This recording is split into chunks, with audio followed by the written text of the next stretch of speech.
because for the first time in 45 years, a total solar eclipse is bringing darkness to our skies. Yes, the full impact can be seen from Niagara Falls area. And joining us live from Fort Erie area is your morning's chief meteorologist, Kelsey McEwen, and CTV's science and technology specialist, Dan. Good to see you guys.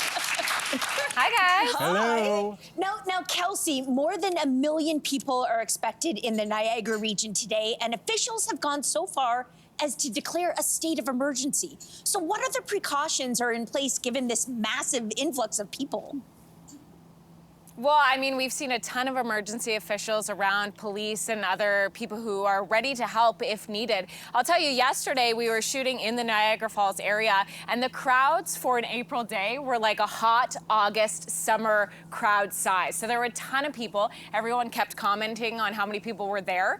Today, what we've noticed is it's been a lot quieter than I think a lot of us were anticipating. And whether that's because of the cloud cover we've been dealing with or the fear of the big crowds, it's been pretty peaceful. But we've seen license plates from all over the U.S. Northeast, all over Canada, through the Niagara area. That state of emergency allows the city to access any special resources or help should they need it. But it's not just Ontario experiencing this. This is right across the eastern half of Canada. Ontario, Quebec, New Brunswick, PEI, Newfoundland. You're all going to get to see the main event.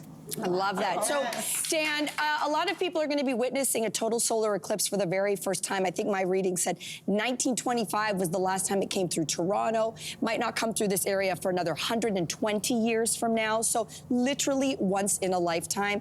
Tell us what to expect.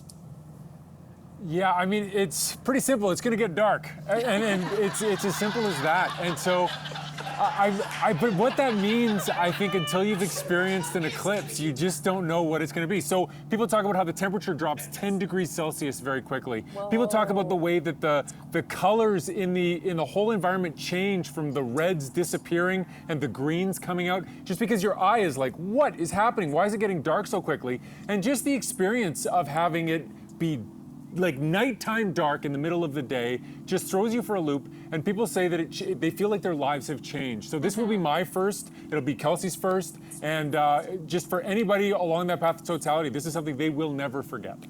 That's awesome. All right, so Dan, I know a lot of people know you to be a science and technology expert, but I know you to also be a bit of a MacGyver, and you have an eclipse hack up your sleeve which involves binoculars.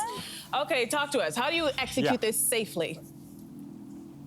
Do not look at the sun with binoculars. That is the worst idea you could possibly have. But if you make the sidewalk look at the sun with binoculars, you can actually, if you hold it above the ground and point it directly at the sun, and you use this focus knob, you can actually make a little projection of the sun on the ground that is so crisp you can see sunspots on it. And this is something you can do any old time, but during the eclipse, it's going to be a great, safe way to view the eclipse. Just please, nobody try to look at the sun through binoculars because you can burn your eyes very badly. Oh, that's very cool. Yeah. Wow. Okay, so Kelsey, what other precautions should we be taking today during the eclipse?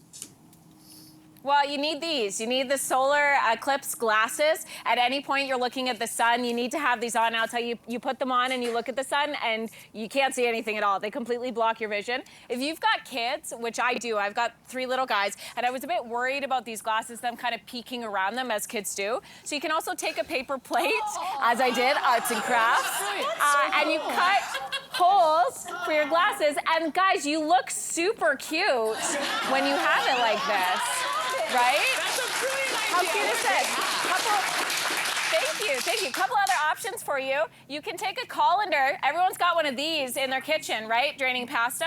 And if you have the sun shining, have it shine down at that colander. All the shadows that come out of these little holes will show the individual eclipses. So instead of one in the sky, however many holes you have, 75, you'll have that projecting down onto the ground as well. And then the last option for you, you can make your own pinhole projector. This is going to follow the same idea that Dan was talking about. You would take an old shoebox, cut 2 holes. You're going to cover one of them with tin foil and poke a little hole in it with just a pin or the end of a sharp pencil.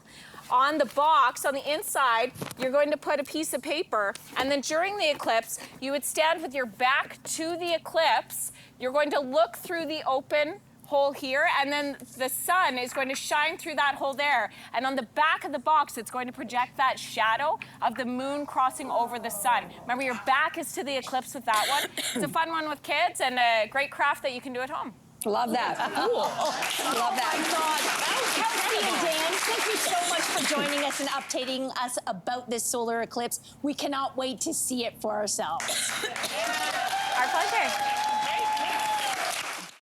Hey there, what did you think? Drop your comments below and join the conversation. And don't forget to like and subscribe so you can find more on everything from food and fashion to pop culture and current events. See you soon.